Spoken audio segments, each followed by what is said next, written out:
Hey, listen, in this video, I want to answer a question that I think many people in the context of the Christian faith are asking regularly and repeatedly. And it's simply this: is God calling me to be single? How do I know? In this video, I'm going to answer that question for you. Stay tuned. So listen, there's a lot of conversation surrounding this subject of singleness, specifically for followers of Jesus. And a lot of the conversation, I think, has increased as statistics are showing that there are people who are, one, making decisions not to get married in ways that are different than previous generations. And also statistically, what we're seeing is people are taking longer to make the decision to get married, meaning they're marrying later in life. And so there are people who are within the context of the Christian faith who are passionate about marriage and want to be married. And then there are others who are indifferent about it. And then there are others who might be opposed to it. And no matter what category people find themselves in, there's a question that a lot of them wrestle with, and that is God calling me to be single? And how do I know? And so what I want to do in this video is kind of walk you through some questions to kind of ask yourself to discern the answer. Because one of the ways that we practice discernment is by asking questions. Now, when I say discernment, I'm not talking about the spiritual gift of discerning of spirits. That's not what I'm talking about. I'm talking about the God-given ability to recognize the true nature of a thing and to govern yourself accordingly. I'm not talking about paranoia that comes from pain or cynicism that comes from scars.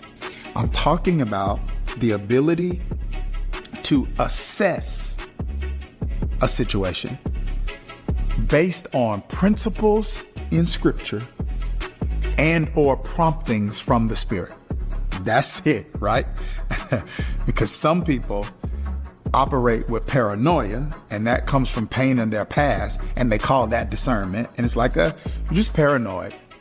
And then there are some people that operate with cynicism from their suffering in their past, and they call that hyper spiritual sensitivity. And it's like, nah, you're just kind of cynical. You've suffered, and we get it, but it's made you look at life with the glass half empty and not half full. Discernment isn't cynicism. It isn't paranoia. It is the God-given ability to recognize the true nature of a thing and to govern yourself accordingly. And that recognition comes through the pages of Scripture. That Scripture becomes a filter that you put some of these things you're trying to decide through, and or promptings from the Spirit. All right. So how do I know? How do I discern if God's calling me to be single? All right. Here are a few questions that I would encourage someone to think through. One, do you sense that God's clearly spoken that to you? That's where we start. It's not where we end. It's where we start, because sometimes the answer to that question for some people is an emphatic yes. Then what I would say is, okay, your next step then is to ask God to give you the grace, which is not just unmerited favor, it's unearned ability. Acts says, and the Lord added to his church daily and great grace was upon them all. 2 Corinthians chapter 12, Paul says that God says to him, my grace, unearned ability, is sufficient for you, right? Like spiritual gifts, one word for spiritual gifts, charismata, is grace gifts. God given us gifts, abilities we didn't earn. Okay? So we need to ask for the grace. A person would need to ask for the grace now to deal with the inconveniences of singleness. Because remember, marriage is not a right. Singleness is not a curse. I want you to think about that. As a matter of fact, the Apostle Paul was single. Jesus was single. The Apostle Paul was single. He wrote over 2/3 of the New Testament. And the Apostle Paul told those disciples, at least in his context, he's like, hey, if you are called to this and if you're able to do this, you're able to, meaning live a single life. It's like there's an impact that you're able to make, or there is a degree of impact you're able to make and contribution you're able to make that will be different than someone who's married who has to split attention. So Paul kind of walks through that. So has God clearly told you that? Okay, so if the answer to that is an emphatic yes, then that's where we start. And you obey that, right? Until God tells you different. But let's say the answer to that is not an emphatic yes. Let's say the answer to that is I don't know, or I hadn't heard anything. Then we got to go to the next question, which I believe is, okay, not just has God told me that. 2 is, do I want that? Now, I am not saying that everything we want is God's will. I am saying that God, biblically speaking, does work through our wants. Does he work through all of our wants? No. Does he work through some of our wants? Yes, because there are some wants we have that he gave us. Philippians 2 says, it is God who works in us to will and to do his good pleasure. So God gives me and you some want tos, and he gives us some want tos regarding things he wants for us. I want you to think about that. So I can take you to biblical narratives that kind of point to this, right? I could take you to stories in the Old Testament like Hannah, who wanted a child. She just wanted a child. She just wanted a child. And she could not shake this relentless, incessant desire to give birth to a child. And she made God a promise. She said, if you give me a child, I'm going to give this child back to you. I want you to think about that. That was a want to. Now, did God use that want to? 100%. Because who did she give birth to? She gave birth to Samuel. She wanted a baby. Israel needed a judge, a civil and spiritual leader. That's who Samuel was. Think about that. So God is at work sometimes through our wants. I'm not saying he gives us everything we want and everything we want is God. I know the heart's deceitful. Who can know it? Yet at the same time, God doesn't always give me desires of my heart in terms of the thing my heart wants, but he will give my heart what to want. I want to impact people in ministry. I want to write books that change people's lives. I'm creating this content for you right now because I want to. And you know what? There are some people who don't want this. They have no desire at all to be sitting in front of a camera talking the way that I'm talking.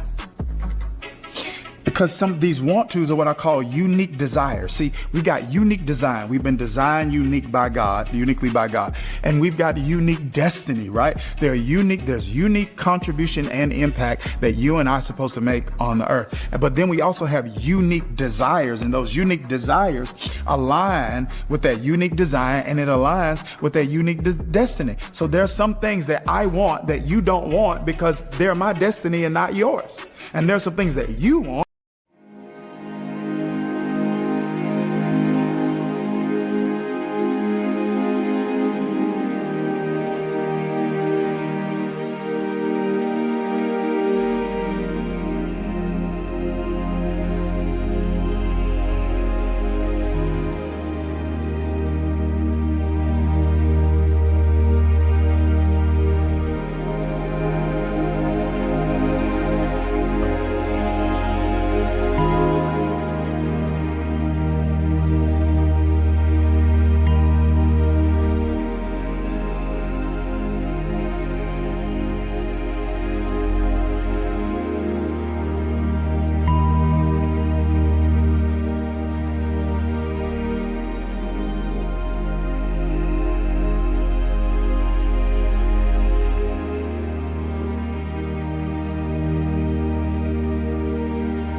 that I don't want because it's your destiny and it's not mine.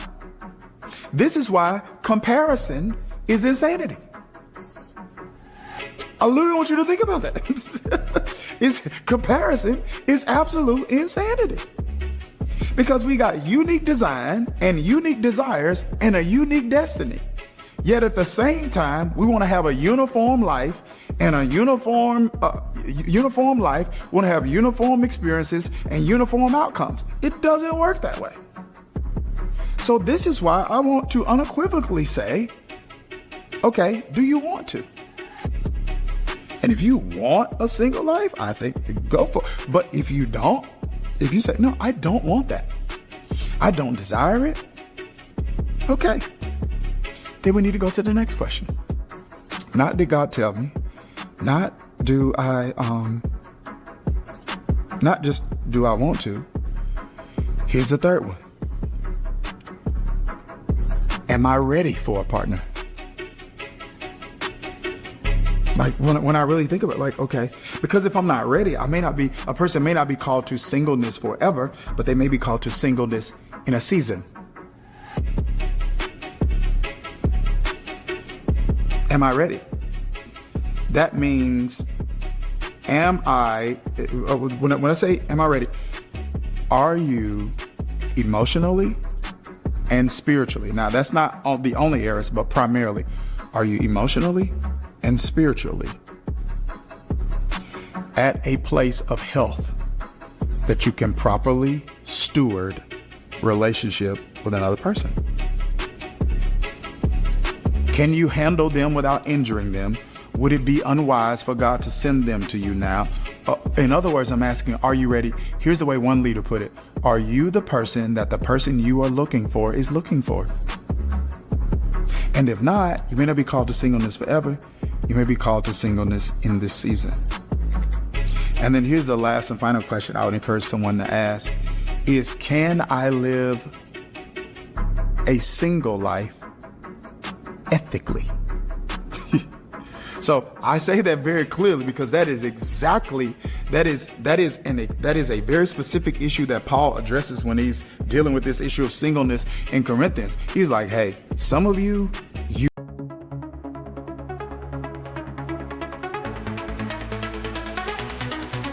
in a bustling town where sidewalks meet, an elderly lady steps into the street. Her hands shake gently, her pace is slow, but she's not alone, there's a friend in tow.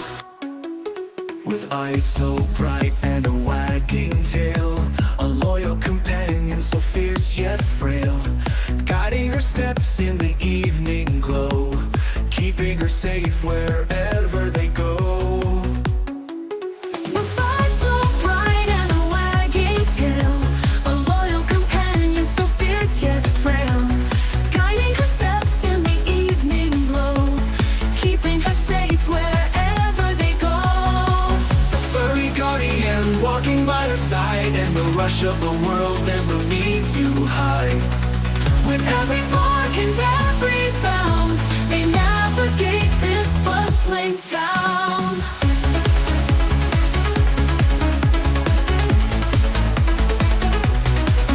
Through sunny days and stormy nights, with every stride they win their fights. Together strong they brave it all, side by side they'll never fall.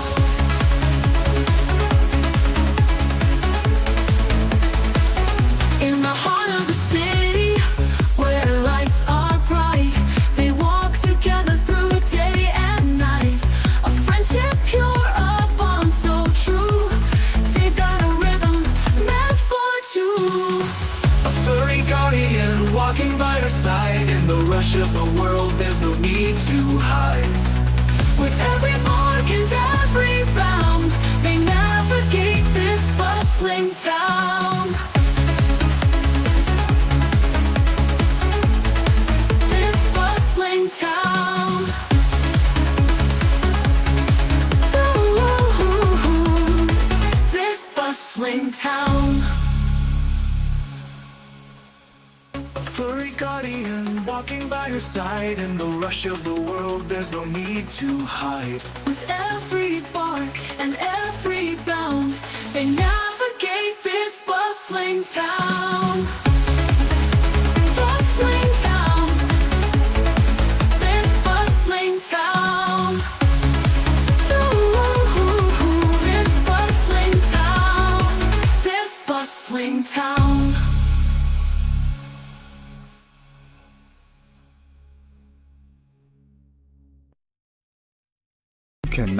You got desires, you got urges, the way you built, the way you are wired. The single life is not for you. And he's like, for you, it is better for you to marry than to burn with passion. That's what he means. It's better married than to burn. It's better to marry than to burn with passion. He's not saying that is the only reason to get married, right? That's not what he's saying. Yet at the same time, he is saying that's an indication that you might not be called to singleness. And so what I encourage you to do is to walk yourself through that particular framework. And this is what you need to know. And I want to encourage you with this. God's timing is God's kindness. That the time that it happens is always the best time for it to happen. Even though it's taken a long time, doesn't mean it won't be the right time. So if you're going to be walking into singleness, you can walk in it with grace, joy, favor, and blessing. And if you're waiting on a Ruth or a Boaz, then you can wait with grace, joy, blessing, and favor. Because when it's God's time, it'll be worth the wait. All right. Hope this helped. Take care. God bless.